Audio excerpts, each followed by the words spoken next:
आपको पहले ही बताया है।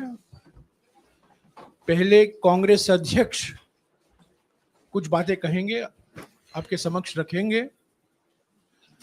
उसके बाद कांग्रेस अध्यक्ष, पूर्व कांग्रेस अध्यक्ष और हमारे जनरल सेक्रेटरी संगठन के केसी वेणुगोपाल जी वापस तमिलनाडु की मीटिंग में जाएंगे और ये प्रेस कॉन्फ्रेंस अभिषेक सिंघवी जी और अधीर रंजन जी लेंगे। आपके सारे सवालों का जवाब सिंघवी साहब और अधीर रंजन जी देंगे। तो पहले मैं गुजारिश करूंगा कांग्रेस अध्यक्ष को कि आपको संबोधित करें। माननीय मल्लिकार्जुन खड़गे जी।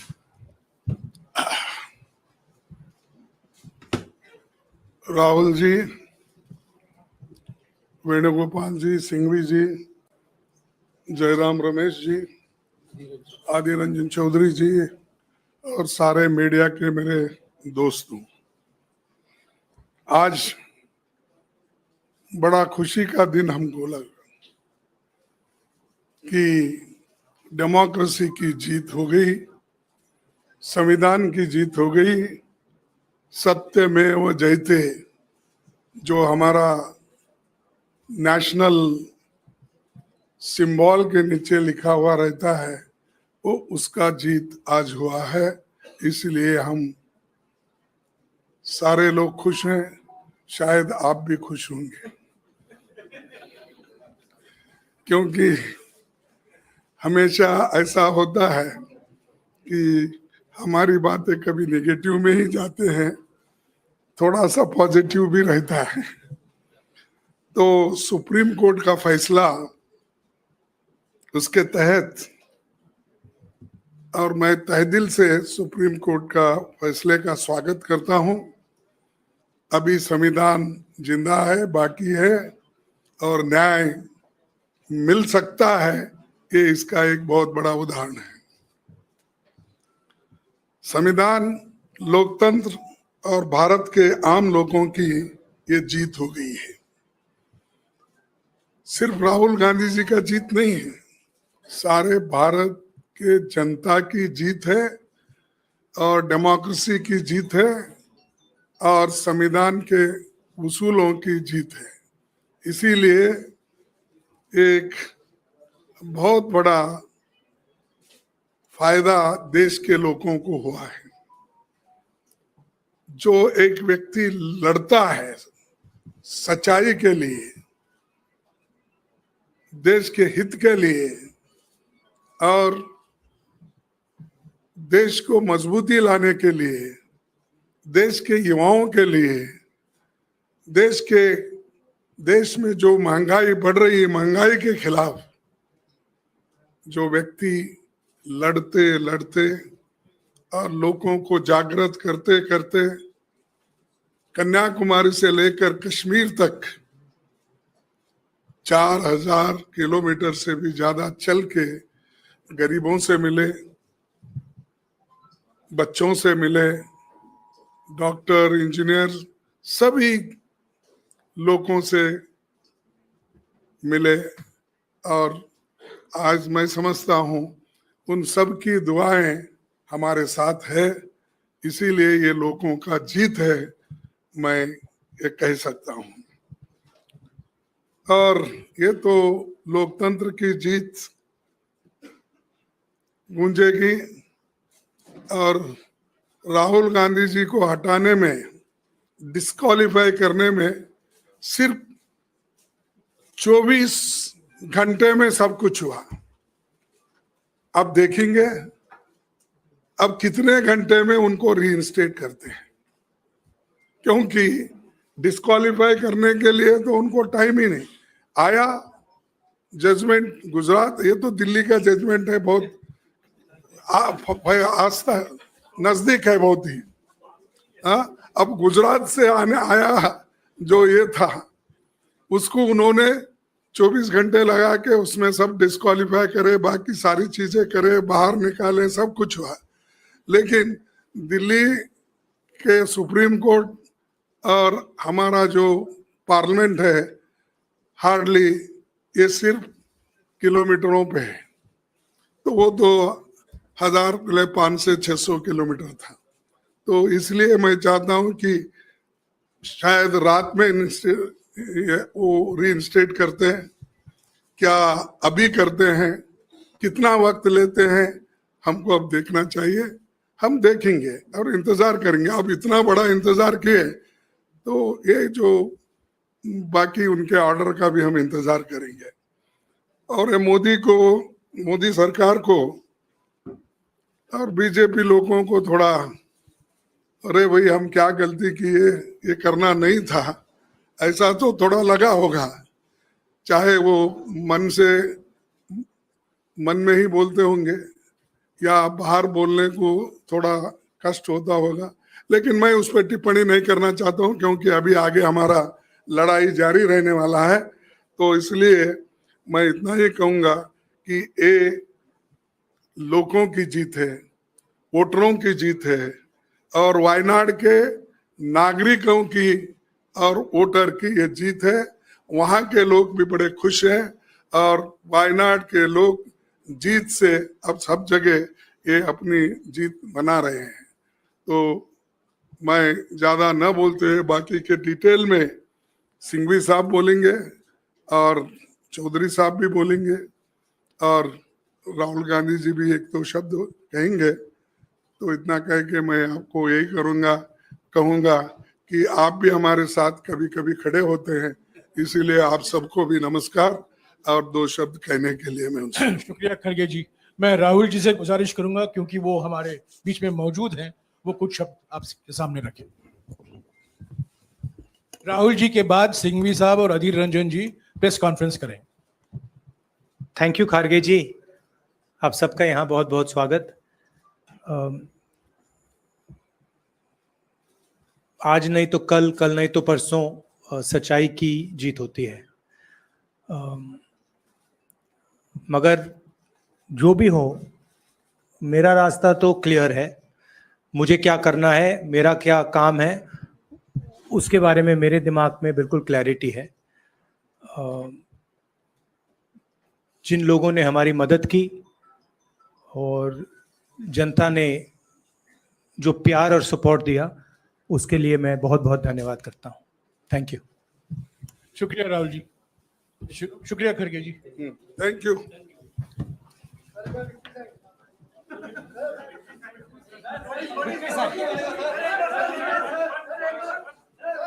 क्या विक्ट्री साइन, विक्ट्री साइन। अच्छा मैं करता हूँ तो अध्यक्ष।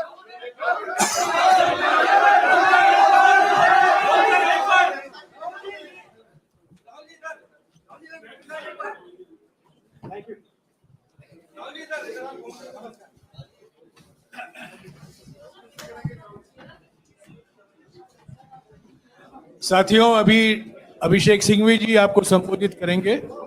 उसके बाद में कांग्रेस पार्टी के नेता, लोकसभा में हमारे संसदीय दल के नेता अधीर रंजन चौधरी जी भी आपको संबोधित करेंगे। अभिषेक Singhvi.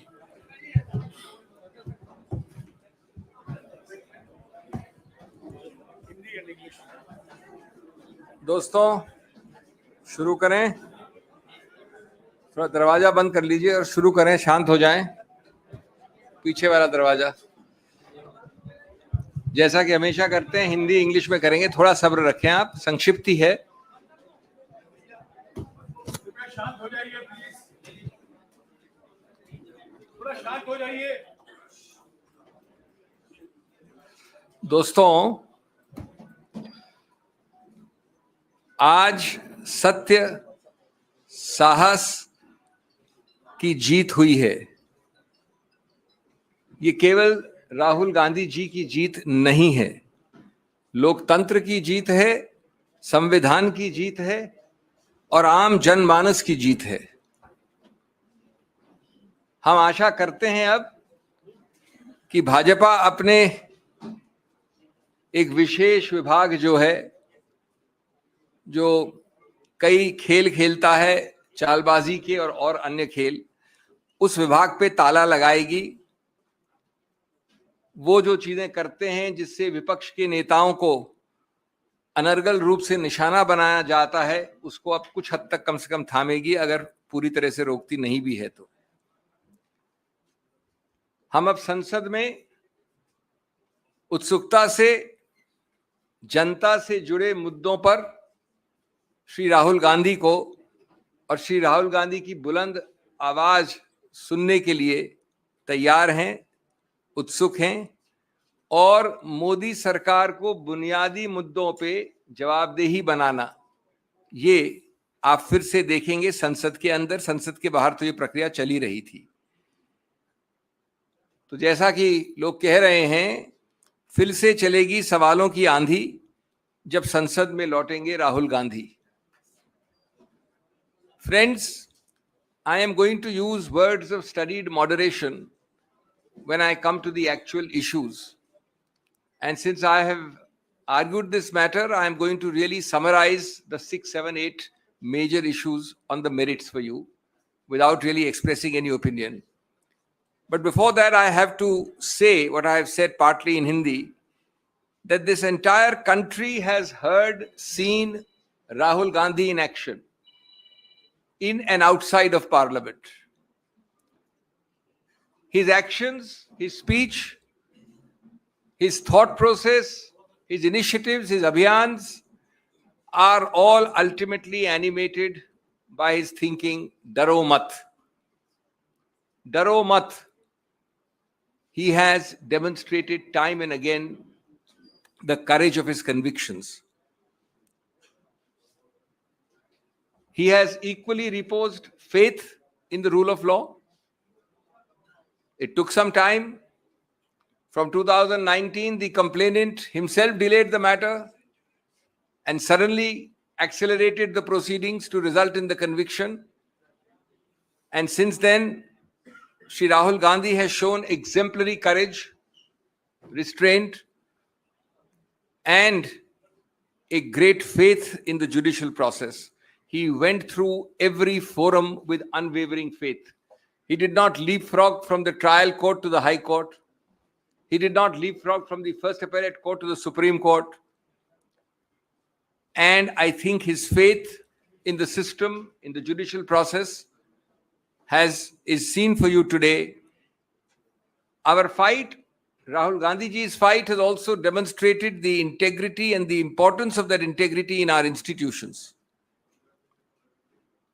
It is always the task for each of us, opposition and others, and in particular it's a task Rahul Gandhi has taken upon himself, to maintain to the extent possible the purity and integrity of these institutions, to be able to enforce law without fear or favor, to be able to work without political interference. This entire incident has demonstrated the vital importance of an opposition which will not be backing down. That has been Rahul Gandhi's calling card. Don't back down. This has also demonstrated how the opposition, and principal voice amongst them in many ways has been Rahul Gandhi's, doesn't yield on vital issues like unemployment, economic stagnation, farmers' issues, etc. Now friends, चूंकि जैसा मैंने कहा, मैंने इसकी दलील की थी उच्च न्यायालय में और उच्चतम न्यायालय में, तो मैं कोई ज्यादा वैल्यू जजमेंट बिना दिए आपको संक्षिप्त में बताना चाहता हूं कि कितना अजीबोगरीब ये संदर्भ था, जिसमें एक 100 वर्ष से ज्यादा, 125 वर्ष से ज्यादा पुरानी राजनीतिक पार्टी के पूर्व अध्यक्ष को दुनिया के सबसे बड़े गणतंत्र से एक प्रकार से इफेक्टिवली, जब तक के वो कन्विक्शन एक्विटल न बने, निष्कासित कर दिया था राजनीतिक जीवन से, जहां तक संसद का राजनीतिक जीवन का सवाल है। और मैं उसी रूप में आपके सामने वो 6-7 मुद्दे संक्षिप्त में बिंदु के हिसाब से वर्णित करूंगा, जिसके आधार पर आज दलील हुई और जिसके आधार पर हम समझते हैं कि कानून में माकूल स्टे ऑफ कन्विक्शन मिला। नंबर 1, आज तक आप लोगों ने नहीं देखा होगा, लिखित है, जिन लोगों को इंटरेस्ट है वो पृष्ठ 326 में देख सकते हैं, कि लोग कहते हैं कि साहब ये समुदाय जिसका पूरे समुदाय का मानहानि अपमान हुआ है वो 13 करोड़ का समुदाय है, और उस 13 करोड़ में दूसरा वाक्य कहता है कि कम से कम 10 कास्ट और सब कास्ट हैं उसकी सूची दे रखी है, और तीसरा वाक्य कहता है कि ये सब कास्ट और सब कास्ट समान नहीं है। लेकिन चौथे वाक्य में कहते हैं कि जब माननीय राहुल गांधी ने ये वाक्य बोला तो ये पूरा 13 करोड़ का समुदाय, उसका कोई भी व्यक्ति उठकर ऐसी याचिका डाल सकता है। ये पहला, और ये उस कानून, उस सिद्धांत के विरुद्ध है दोस्तों, जिसमें लिखा गया है बार बार, एक केस का नाम है सुब्रमण्यम स्वामी, दूसरे केस का नाम है नरसिम्हन, कि आप ऐसी मानहानि की याचिका सिर्फ एक identified, frozen, limited, circumscribed class, एक ऐसा वर्ग जिसको आप परिभाषित कर सकें, उसके विरुद्ध वही वर्ग उठ सकता है। दैट इज, हमने पहला मुद्दा उठाया। दूसरा मुद्दा, माननीय उच्च न्यायालय ने एक बड़ा अजीबोगरीब वाक्य दिया है, पूरा एक पैराग्राफ इसके ऊपर लिखा है, जो ये दोनों चीजें आज तक नहीं हुई, 13 करोड़ वाली भी और जो अब मैं बोलने जा रहा हूं। कहा है कि भाई ये मॉरल टर्पिट्यूड भी है, अत्यंत गंभीर है, अत्यंत भर्त्सना योग्य ऑफेंस है। तो मैंने विनम्रता से कहा उच्चतम न्यायालय को कि माननीय न्यायाधीश साहब, आज तक हमने ये नहीं सुना कि जिस ऑफेंस का सबसे ज्यादा मैक्सिमम पनिशमेंट 2 वर्ष हो, उसको मॉरल टर्पिट्यूड भी कह दो और गंभीर भी कह दो और भर्त्सना योग्य भी कह दो। फिर हमने बताया कि इस पूरे आईपीसी में, जिसमें के सैकड़ों ऑफेंसेस हैं, उनमें 22 ऐसे प्रावधान हैं जिसमें सिर्फ 22 जिसमें सिंपल इंप्रिजनमेंट है। उन 22 में से एक है ये प्रावधान मानहानि वाला। तो विधायिका ने तो कभी समझा नहीं इसको इतना गंभीर। आप जो याचक हैं, कंप्लेनेंट है, उन्होंने बहुत ज्यादा गंभीर बोल दिया और उसके ऊपर उच्च न्यायालय ने लिख दिया। तीसरा, ये बेलेबल है। बेलेबल का मतलब ये नहीं होता कि बेल मिल जाए, बेल मतलब होता है कि बिना कोर्ट जाए आपको पुलिस बेल दे सकती है। ये सिर्फ कम जघन्य अपराधों के लिए ऐसा प्रावधान होता है। नंबर 4, नॉन कॉग्निजेबल है। जैसा आप जानते हैं कि थोड़ा भी ज्यादा अगर गंभीर या जघन्य अपराध है तो पुलिस अफसर बिना वारंट के आपको गिरफ्तार कर सकता है। नॉन कॉग्निजेबल मतलब होता है वो अपराध जो कम जघन्य है, कम गंभीर है, उसमें आपको वारंट चाहिए, आप जाके किसी को पकड़ नहीं सकते। और उसके ऊपर कंपाउंडेबल 2 तरह के होते हैं। एक होता है कि अगर हमारा झगड़ा हुआ तो हमने प्राइवेटली कंपाउंड कर लिया, 2 निजी रूप से इंडिविजुअल ने, स्टेट नहीं आता उसमें कहीं। दूसरा होता है कि आपको स्टेट की अनुमति चाहिए, स्टेट वाले ज्यादा जघन्य, ज्यादा गंभीर अपराध होते हैं। तो ये अपराध कंपाउंडेबल है 2 निजी व्यक्ति विशेष के बीच में।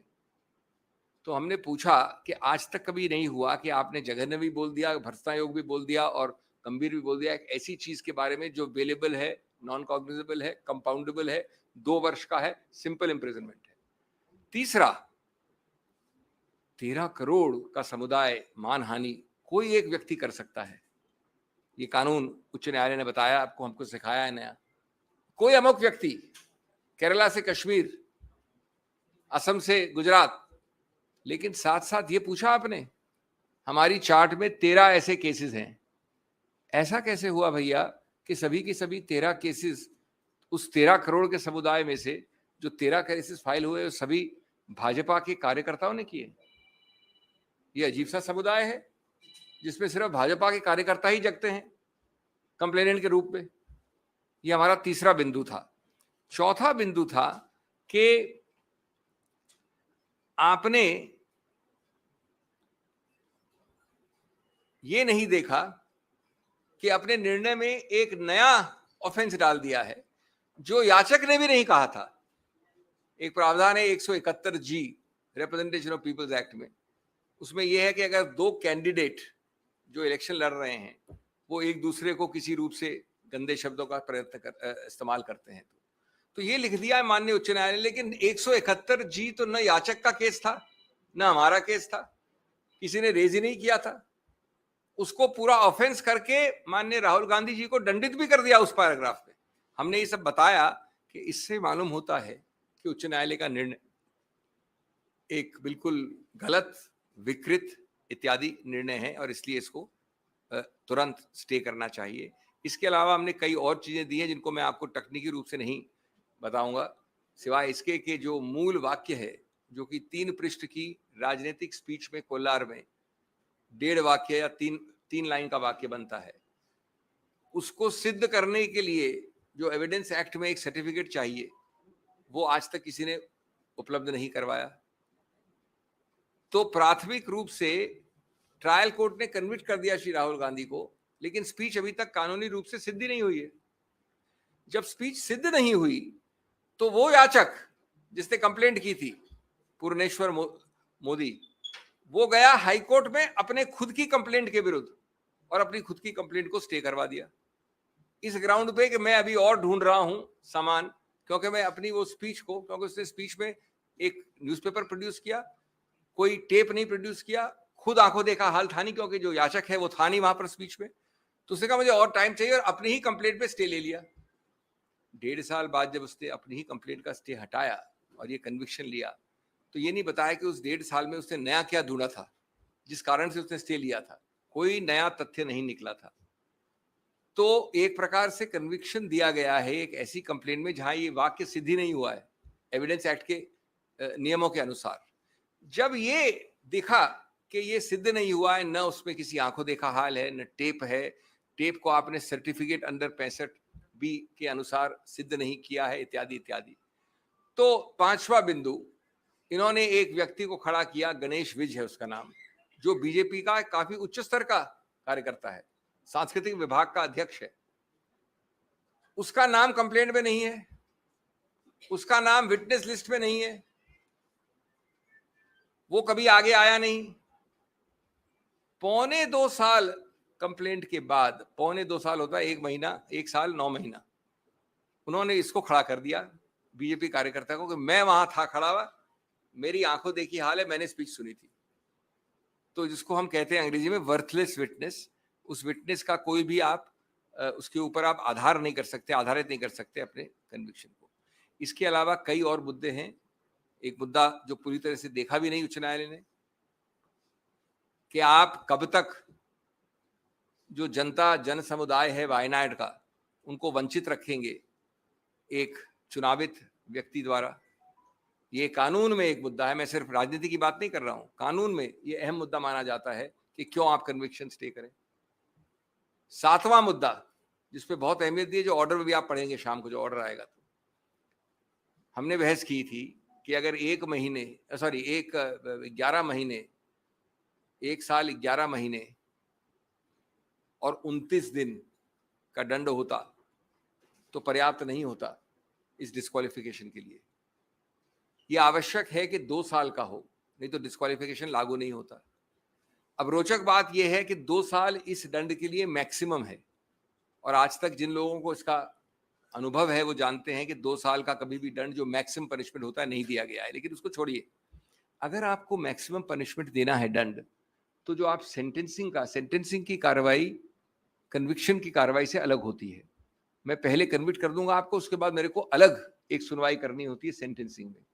तो माननीय जज ने कहीं ये कोई कारण नहीं दिया, कोई औचित्य नहीं बताया कि क्यों हमने आपको 2 वर्ष का मैक्सिमम अधिकतम दंड दिया है। अगर उन्होंने कोई कारण नहीं बताया, 15 मिनट में सेंटेंसिंग, राहुल गांधी जी गए थे कोर्ट,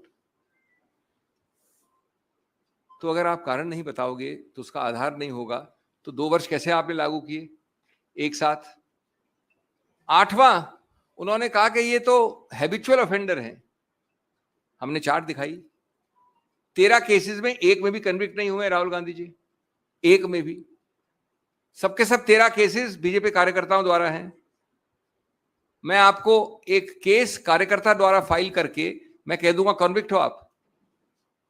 एक 14वां केस है जिसपे कन्विक्ट नहीं हुए, राफेल का कंटेम्प्ट है, जहां मैं पेश हुआ था, वहां पर अपॉलॉजी मान्य है, वहां भी कन्विक्ट नहीं हुए। और वो राफेल वाला वक्तव्य 14 नवंबर 2019 का है। ये वक्तव्य जो कोलार में हुआ वो 14 अप्रैल 2019 का, 8 महीने पहले का है।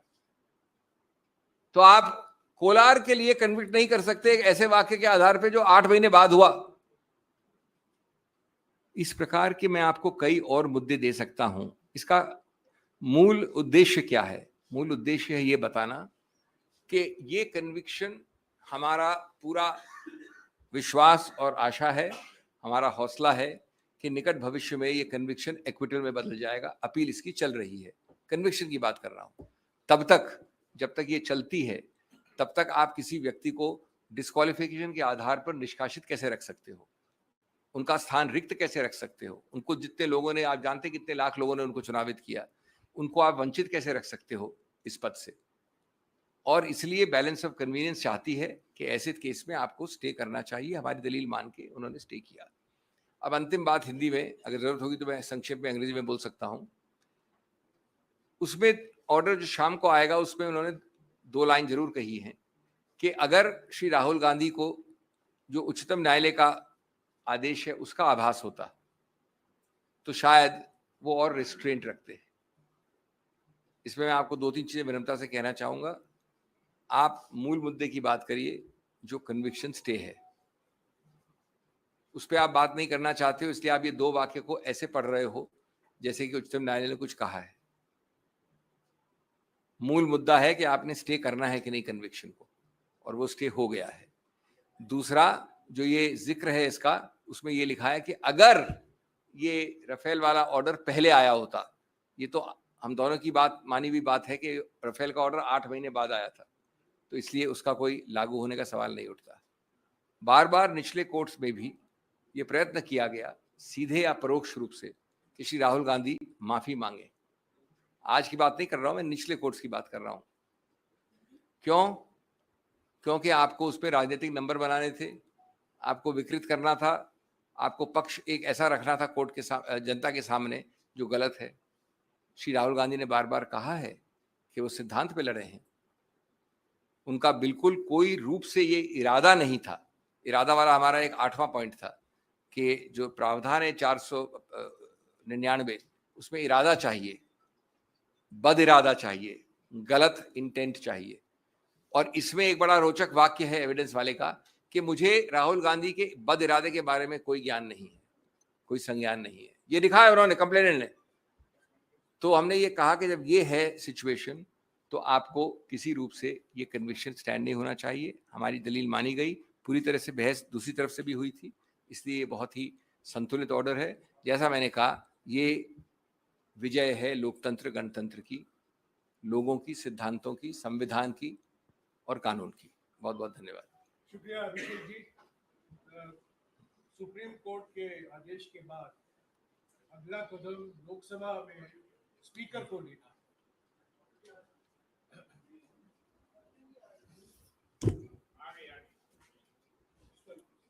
सुप्रीम कोर्ट के आदेश के बाद अगला कदम स्पीकर को लेना है लोकसभा में।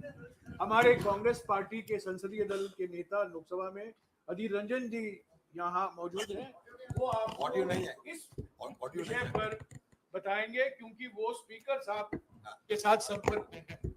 वो आपको ये इस बात पर कुछ बताएंगे। अधीर रंजन जी।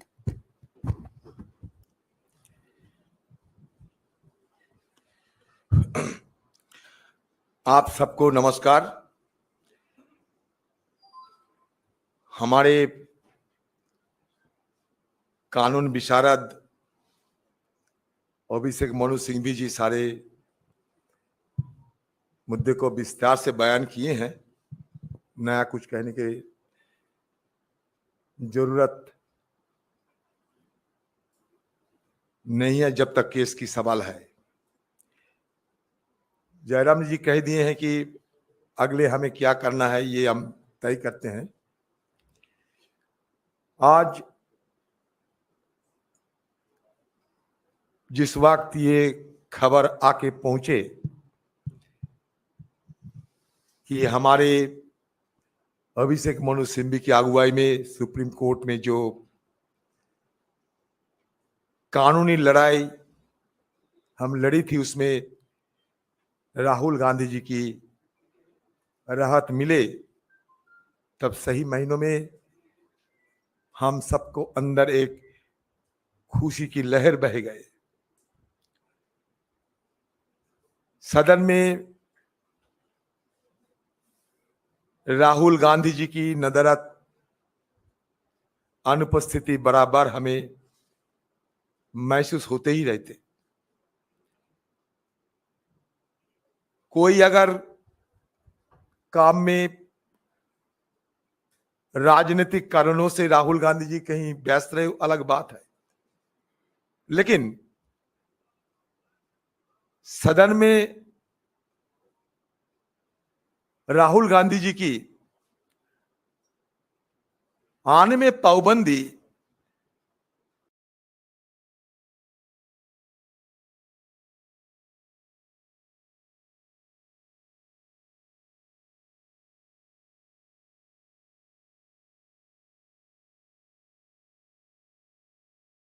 been told that I've just been told that my audio wasn't working. But hi, everyone. That was the Congress press conference that we were all watching.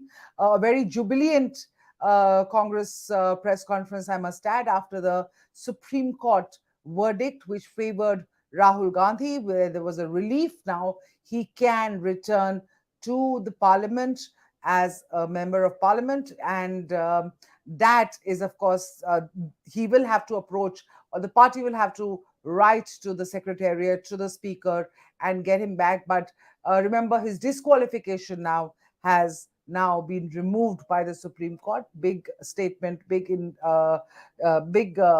announcement coming in from the Supreme Court there. But 6 years ago, the 2018 monsoon session of Parliament, the opposition moved a no confidence motion against the Modi government over the Rafale deal. Now, that was defeated 126 ayes to 325 votes of the Treasury benches. Now, this time too, given the BJP and NDA's numbers in the Lok Sabha, the no trust motion is likely to be defeated. Now, but the opposition knows that. For them, the no trust motion is symbolic. Rahul Gandhi returning to the Lok Sabha after the Supreme Court staying his conviction in the defamation case makes the symbolism even stronger. So how is the debate in the Lok Sabha likely to go now? With the opposition that is short of numbers, will their challenge to the Modi government be able to score them the brownie points that they are looking for? How will Rahul Gandhi's return to parliament impact the opposition India alliance's onslaught against the government ahead of the 2024 Lok Sabha polls? Now, to discuss all these issues and more, I'm joined by senior journalist Vinod Sharma. Sir, welcome to the show. Political commentator and business leader Sandeep Ghosh, and of course, senior editor of Swaraj magazine, Tushar Gupta. Thank you so much for joining, all three of you. Let me go straight to you, Vinod sir, first. Your view of what the Supreme Court has done today, and how soon do you see Rahul Gandhi being back in Parliament as early as Monday? Well, I personally believe that when there is a judgment of this nature from the highest court, the restoration of the membership is automatic. What is left is the ritualistic procedure, which has to be done by the speaker. And the speaker has little room to maneuver. He may have to give an order immediately. The way he sent him out immediately, he'll have to get him back immediately. That is not of much importance. You, in your preface, said that you talked about the earlier no confidence motion and the way it was defeated, and this one, that the way it has been brought. Now, listen, this is not symbolism. This is a parliamentary instrumentality that the opposition is using to make the Prime Minister speak in the House, and in other words, make him accountable to the House. Every Prime Minister in this country, regardless of the name and the party, is a creature of the Lok Sabha. The government is a creature of the Lok Sabha. And on that count, they are accountable to the House. The Honorable Prime Minister hasn't made an appearance in either House of Parliament in this monsoon session.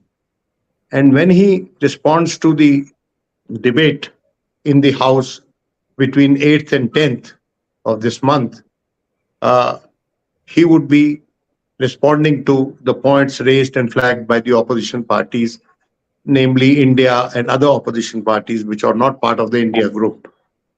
Now, the question here is, even if the motion gets defeated, understand that the last word in this debate, unlike in other debates, where the government has the last word will be had by the opposition, the mover of the motion, Gogoi.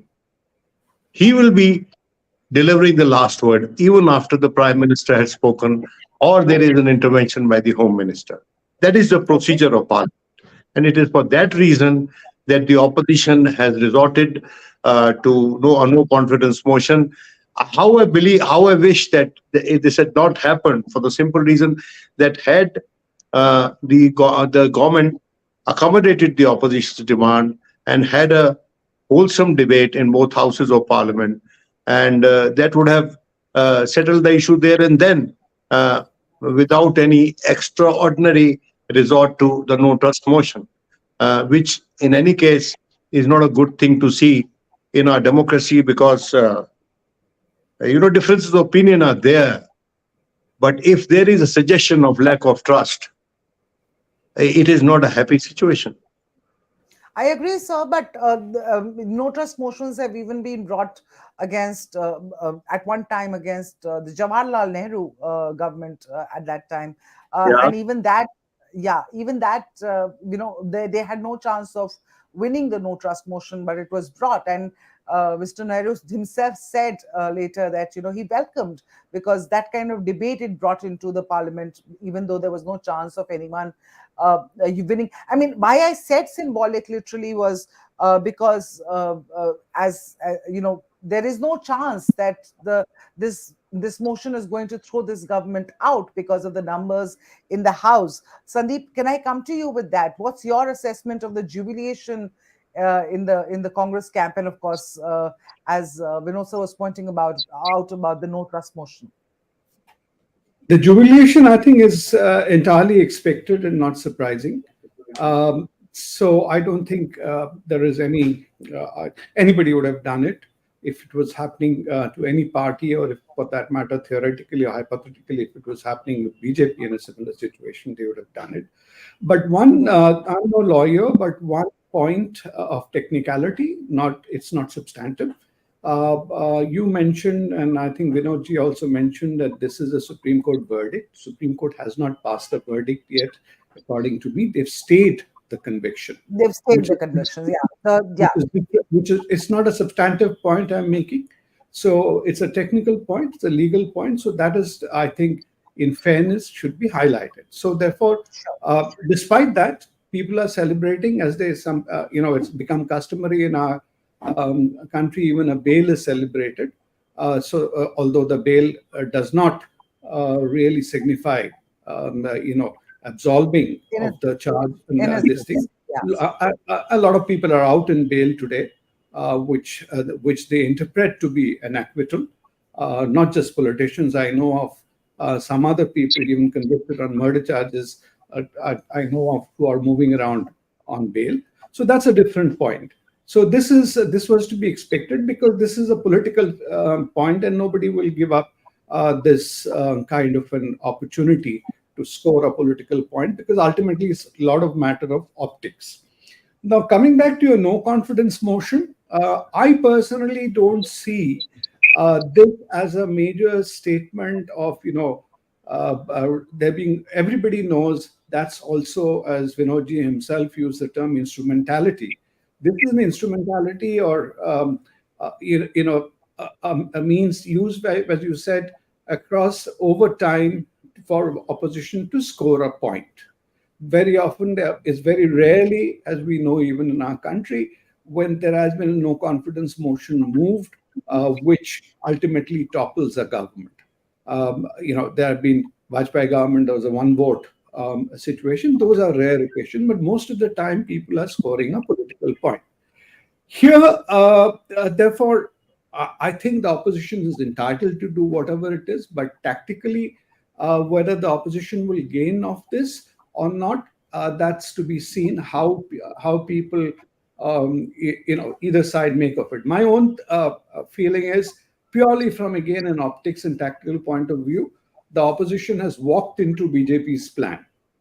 BJP wanted this to happen so that although a Gogoi may speak at the end as per procedure, but we know, just like it happened in 2014, this will give Modi the platform to really launch his 2019 campaign.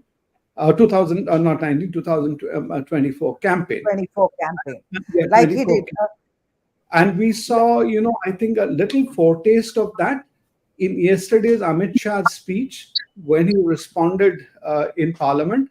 I think the BJP is ramping it up, and we'll have to wait and see how they play their cards. You may well be right, but there is also the element of a re-energized.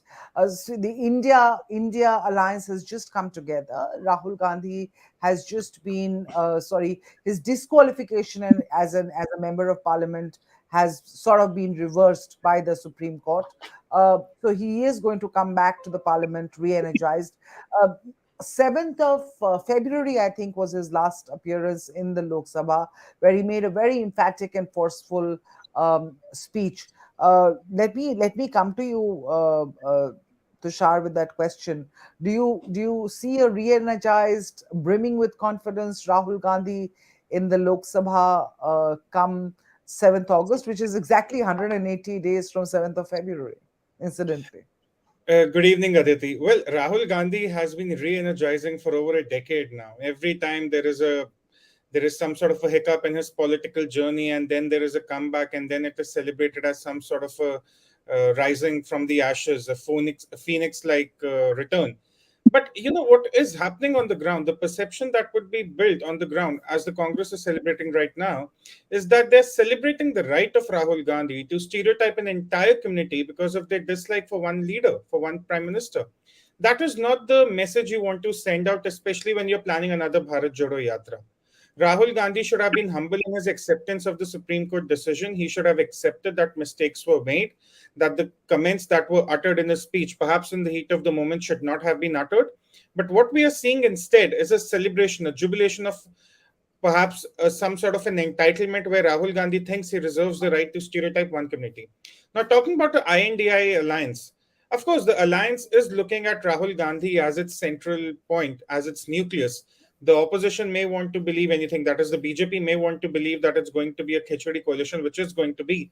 But it's going to rally around Rahul Gandhi. Now, him coming back to the Lok Sabha, and he will be there when the no confidence motion is being discussed, probably. That's the expectation. Does it pitch him against Narendra Modi once again for 2024? And if that is the case, how are we looking at the seat-sharing alliance? Because going forward, it's very clear. It's going to be Rahul Gandhi versus Narendra Modi. Today's direction by the Supreme Court affirms that. So where does it leave the other alliance partners? Rahul Gandhi may be re-energized, but it leaves a lot of questions for the new alliance, how they're going to tackle it, and perhaps that just gives the BJP the right platform they want. And about the no confidence motion, see, Aditi, this is where my problem is. Congress had all the right to ask the tough questions to this government on Manipur. Instead, they caught themselves up in some bureaucratic trap about what rules they wanted to go for with the debate. What they should have been doing on the floor of the parliament was ask some tough questions, because it's been 9 years. BJP may want to describe Manipur as a legacy problem, and it is a legacy problem. But after 9 years, you have to ask some tough questions, and that is where the Congress should have batted on the front foot. Instead, they got lost in some bureaucracy, which probably, did not go down well in terms of public perception. But it wasn't so much of a bureaucracy either. Would you agree? Sorry, I'm interjecting you. I just want to bring in Vinod Sharma here, because I know he has strong views on this. Because the rule under which they wanted the debate, the opposition, and I am with you, that the opposition did throw away a big chance of having a conversation in the Lok Sabha, which they did eventually for the Delhi bill. There was some semblance of a conversation, but after many wasted days. What do you have to say to that, Vinod sir? In the first instance, I believe that to agree to push for a short duration discussion on a situation of civil war, and I'm afraid that is the situation today in Manipur, and I hope it ends as soon as possible. To suggest a short duration discussion on an issue of that magnitude in a state that borders Myanmar and China was the biggest anachronism that I could think of, And the first responsibility of running the House is on the Treasury, because the opposition will insist to have its way. And the Treasury has the option of telling them either my way or highway, or accommodate. You just now mentioned to the first no confidence motion against Pandit Nehru. Ji. And that no confidence motion was brought by Acharya Kripalani. And may I remind you that an editor of a very prominent newspaper, Rusi Karanjia of the Blitz, in one of his articles called Kripalani as Kripaluni. And it was Nehru who made him appear before the concerned committee of Parliament to apologize for what he wrote against Acharya Kripalani. Now, we have seen that kind of political culture. We have not seen this kind of political culture, and I'm sorry if I may sound a bit dated in what I'm saying, because rules of engagement have changed. Democratic rules of engagement have changed. Can you imagine a situation, I want to ask our other valued discussants here, that for the Prime Minister to not show up in Parliament for an entire session? How can that be justified? And apply it to any Prime Minister. It cannot be by any stretch of imagination justified. You stand outside the Parliament and make a statement. And when the opposition insists that please come to the House and make a statement, you are unwilling to yield. That doesn't make any sense to me as one who has watched Parliament for over 40 years. And I've seen many Prime Ministers. And I have respect for all Prime Ministers. I never once use a bad word against a Prime Minister. But as an observer, as someone who values democracy, I feel compelled to ask this question. And a second, you see, it has been said that it's a legacy issue. After 9 years and into the 10th year, Gupta ji, any government should be focused on creating its own legacy, rather than taking resort to excuses by calling contemporaneous problem and attributing it to legacy. We have been told by this government that they have done tremendous work in Northeast. It is unfortunate that, by sitting on their hands at the chief minister's level or at the central level, that they have dented that good work. It's not a happy situation for India because it's a border state. Indeed, it has a legacy of conflict, but then it could have been nipped in the bud through prompt action. You remove the Director General of Police who's a cookie, but you allow a Chief Minister who's a Maiti to continue. How does one justify that? So These questions, and they will be asked. Let me just bring in Tushar here. Tushar, and I think that's a legitimate question.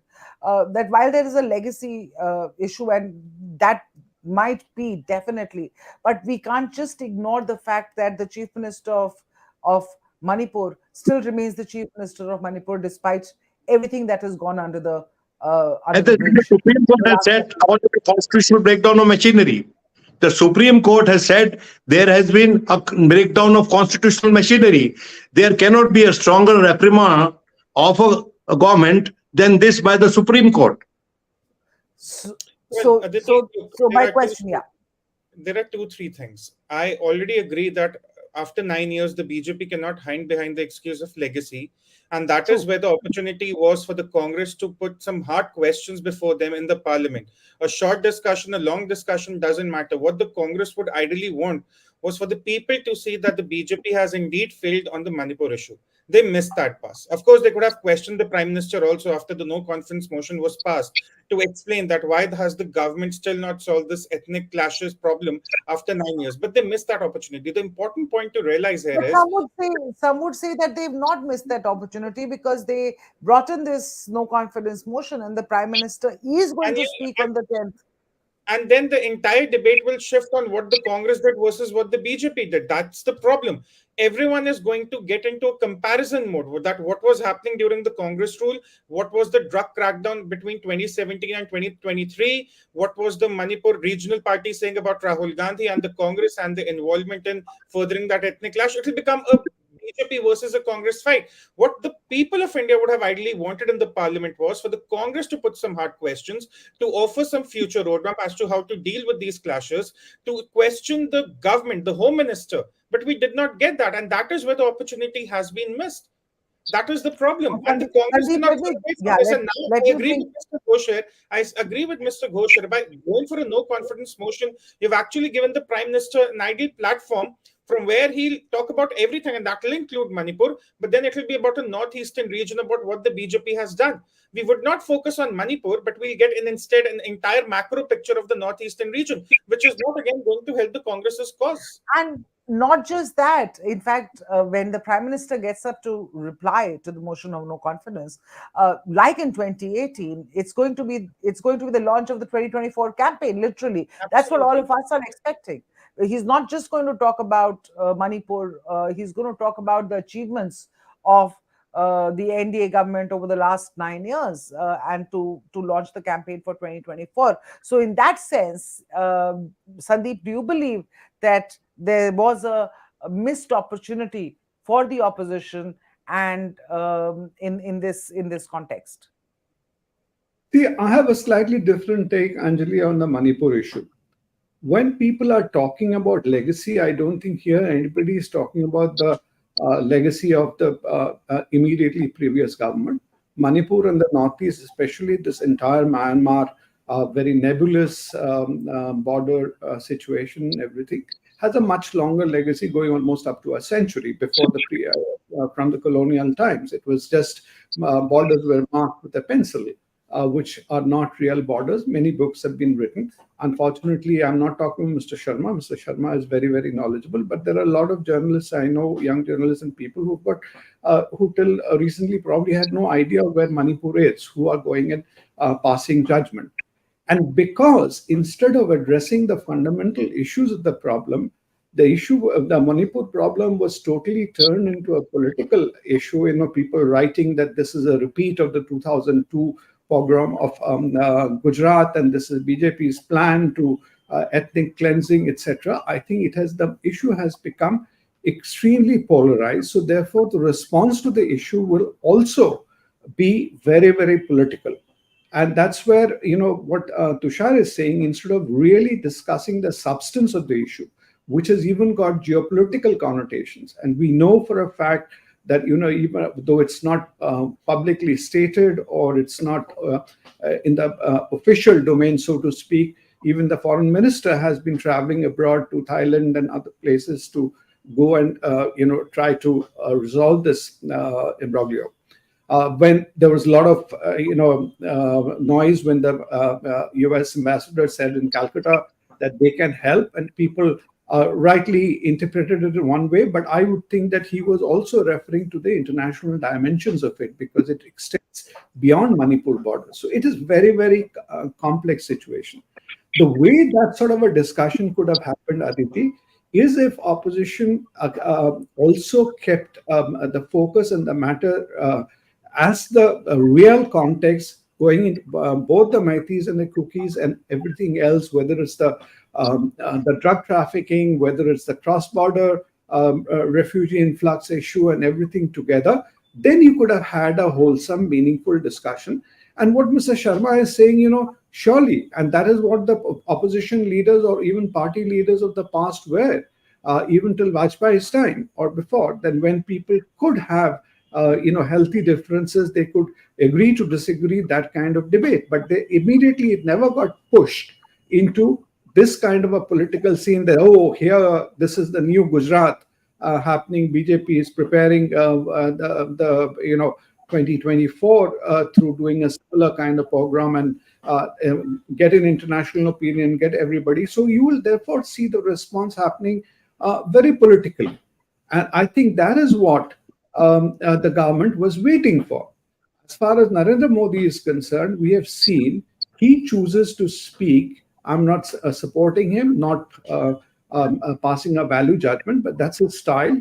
He chooses to, he speaks at a moment of his choosing. And we have seen even in the past, be it on COVID, be it on other issues, he waits for that moment. Everybody was going on, pulling down on the vaccination. Why aren't we importing vaccines? Da da da. We will never be able to finish vaccination There in was 2 years. absolute silence for a He almost a did. few He maintained. Yeah. But people, even after vaccination started, there were theories, people, I'm not talking about Chetan Bhagat, but a lot more people more serious than Chetan Bhagat said that it'll take 3 years to complete vaccination. He waited till the point, and now he's speaking on COVID and in a manner which is all justified. What has happened? So he will speak, putting on the mat, I believe, a lot of these issues when he gets the opportunity in Parliament. Because Manipur is too big an issue, I believe, for him not to speak at all. Not just for the domestic audience, he needs to speak for the domestic audience, international audience, and he will speak, and mind you, he will speak very, very loud and clear. Now, what is the forum? What is the platform? I think that's the debate. Fair enough. Whether he forced opposition to choose this platform or the opposition chose this platform, let the best person win. Let the best. What do you think, Tushar? What do you expect when Prime Minister Modi gets up to speak on the floor of the House on the 10th of August, which is next week, Wednesday, I think? What do you expect to see? Well, if I'm to be honest, nothing less than fireworks, because as you have rightly pointed out, it's going to be the start of the 2024 campaign, and the opposition has no one to blame but themselves for giving him that platform. They could have cornered his government on Manipur issue. They could have cornered him on the issue of inflation. They could have cornered him on several other law and order issues, most recently in Haryana.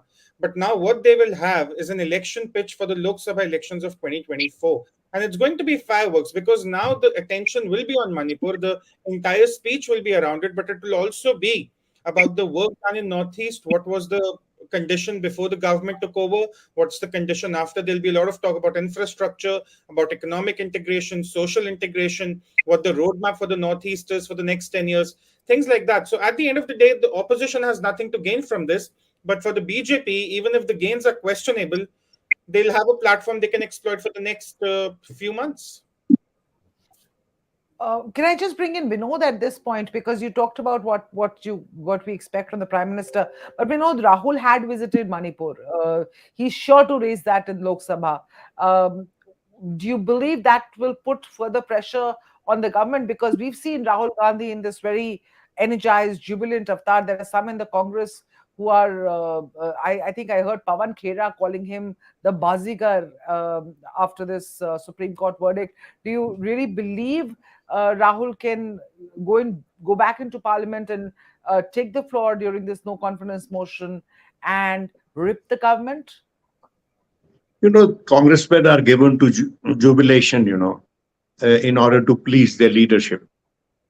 But if you have watched this press conference we just finished, Rahul Gandhi spoke exactly for 40 seconds. Yeah. He was to the point. His tone was not celebratory. It was just a matter of fact. And he thanked people for their support. And he said that I am very clear about what I have to do in my mind. May I say one thing? I think my friend, Mr. Gupta, doesn't understand, sorry, this is not the word to say, but he's missing out the one key element in the no trust motion. It's an omnibus motion, sir. It would not remain. It is on every count the government will be questioned in this. It is not a no confidence motion on Manipur. It's an expression of no trust, one single line in the government, without going into details. That is the procedure. And that gives the opposition so much room to talk on any issue. So it is not a Manipur specific debate anymore. It would have been a Manipur specific debate had the Prime Minister agreed to respond to any debate in either house as per the desire of the opposition. parties. But the Treasury did not agree to that. Now, that is perhaps their way of looking at it. Insofar as the interpretation that who has walked into whose trap, well, I lack that sense of clairvoyance, so to speak, And I also don't judge. I will have to watch the debate. And it will also depend on how much of coverage the media gives proportionately to who said what in the course of the debate. I know the bench strength of the opposition is weak in the Lok Sabha. There is no doubt about that. Their bench strength is stronger in the Rajya Sabha, but it's weak in the Lok Sabha. And they have to be cautious about whom they are going to field to state their point of view. They have some few good speakers, but not as good as some of the speakers they have in the Rajya Sabha. So it will be a debate and it will be a celebration of democracy. I'd look at it that way. Insofar as yesterday's reply of the Home Minister to the services question, the bill that has been brought with regard to the National Capital Territory of Delhi, may I say one thing? That case is still, the Supreme Court is seized of the matter. It was not about, that debate was not about, as the BJP wants to make out, about the competence of the House to pass that legislation. It is about the constitutionality of the law, which is under consideration of the Supreme Court still. And yes, indeed, Mr. Ghosh is right that in Rahul Gandhi case too, it is not a judgment. It is a stay of the conviction which was responsible for his disqualification from the Lok Sabha. It's a stay on that. And of course, Mr. Purnesh Modi, who was offended by his remarks, can make his case in the Supreme Court now. So certain issues are still very open. And what will happen between now and 2024, I do not know, because I don't have a crystal ball. But let's see if the opposition, in my very humble view, and I can be wrong, and I'll admit that I am wrong. After 2019, I'm going to tell you, your fellow discussants, that I went wrong and I said I'll have to undergo a full body checkup because I couldn't find out that there was a wave. For the simple reason that we are fallible human beings, But on the issues of principle, propriety, on precedents. Now listen, I heard the chair of the Rajya Sabha tell the House that I cannot call this Prime Minister to the House. I can't ask him to come to the House or force him to come to the House to make a statement here. Now, may I say, with all humble appreciation of what happens in Parliament, you see, indeed, it hasn't before. And the chair, in my humble view, could have just said that there's no precedent for it and I will not do it. But to go into such details, I think that it is not a happy reflection on the Parliament, because after all, the chair of the Rajya Sabha, and with all respects, is also the vice president of the House of this country. And in the order of precedence, he's above the Prime Minister. And as a chairman, he's the custodian of the House. And he's well within his powers to ask. It is another matter that he didn't want to ask, and there is no precedent that he could have fallen back on. But precedents are always set. You see, precedents are not frozen in time, New precedents are set. So, fair point. Another set a precedent and call the Prime Minister to the House. It's never been done before, but it can be done. What's wrong with the president, the Prime Minister, Honorable Prime Minister, if he's asked by the chair to come and make a statement in the House, it is very much in accordance with parliamentary democracy. And it is a good reflection on the Prime Minister if he turns up and makes a statement. Because here the Prime Minister, by this good majority in the House, is willing to be accountable. Yes, but as they pointed out repeatedly, the ruling party, that The question relates to a law and order situation in Manipur, and therefore the Home Minister was in the house to give an answer to that. So that was also one of the reasons that they cited for the. But in any case, now the Prime Minister is going to speak, and not just on Manipur, on a host of other issues. But before we go, I just want to ask because I was just going through your Twitter handle, not just a couple of days ago. Sandeep, and you said that I find it interesting to see Congress adopting similar strategies against Narendra Modi as he deployed against him in 2014. Ridicule him, the Pappu moniker you talked about, and the silence on Manipur, the Manmohan Singh, throwback to 2018. And you said, how will Modi respond? I guess we are all going to find out how Modi will respond on the 10th of this month. What's your view? See, here I wear my marketing hat for marketing professional. Your first mover advantage or your early mover advantage is only short-lived. And so Mr. Modi had enjoyed that for 9 years. If you recall, in 2014, Rahul Gandhi didn't even have a Twitter handle. Congress was way behind the social media game.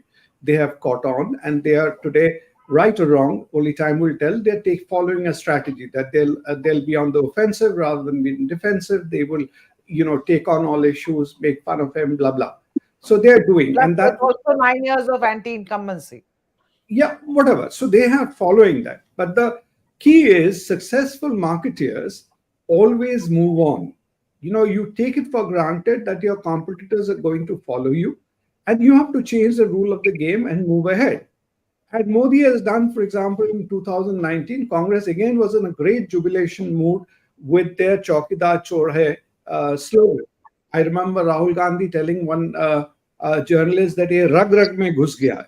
But then Modi turned it around by saying, maybe Chaukidar.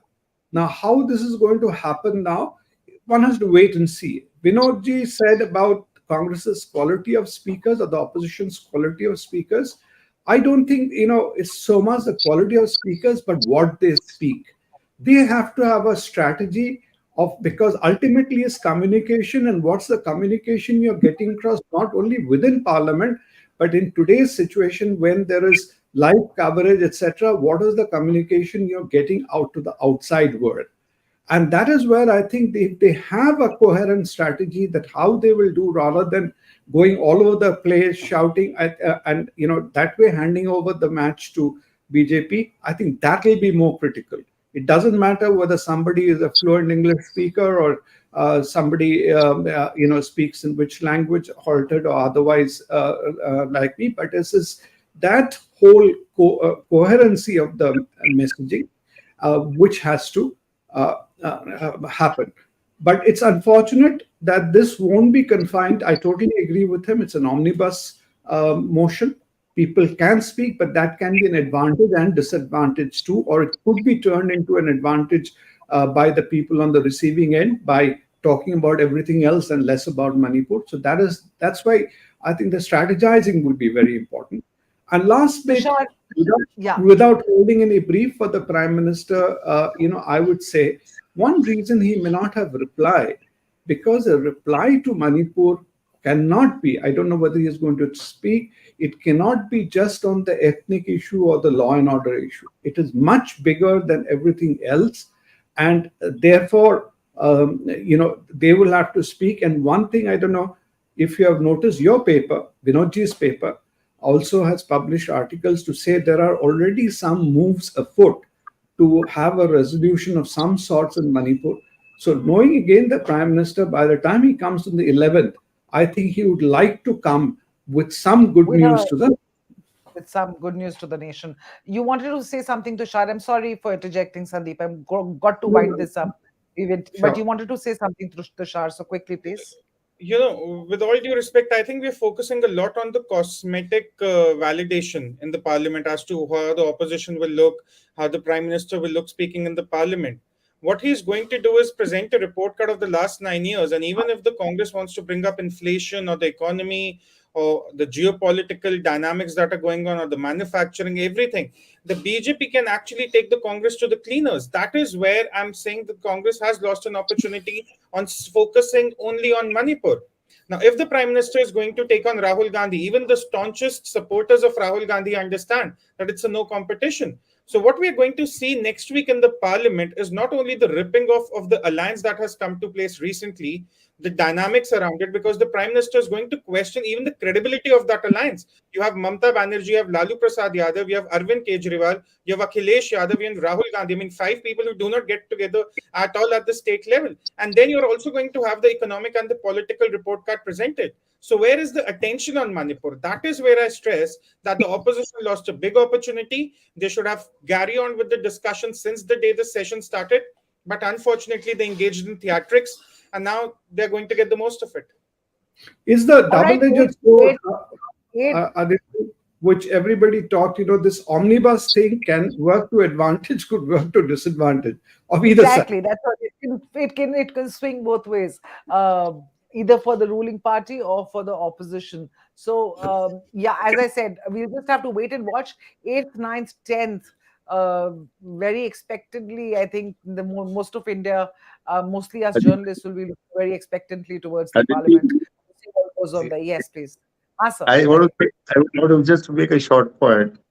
Sure. The India alliance, I mean, they must thank the Prime Minister. These people would have never come together the way they have. It is all because of the BJP's hawkish politics. In 1977, we saw it. Janata Party got formed thanks to Indira Gandhi. Where was any common linkage or common policies between the parties that came together? How long did the Janata Party happen? Please Sir, understand, in politics, that's what happens. You bring opposing poles together. And what do they have to offer? Should have been smarter than they were in this case, Aditi, sir, on the ground, people are already deliberating that are we going to have a government where Mamata Banerjee will be the defense minister, Lalu Prasad Yadav will be the home minister. This is not the days of the Janata Party. The country now likes a stable government in the center. The last 9 years, the people of India now like a stable government in the center. It's no longer the days of the Janata Party where opposing forces coming together celebrated some sort of a victory of democracy. That's a very different India. Stability is not about numbers in the house. Political stability is about the stability in your society. That is the question. That is honestly a very subjective thing. If you ask the people of Bihar and Bengal and UP, the people in UP who have voted on Akhilesh because of law and order, let's disagree take with you. this offline.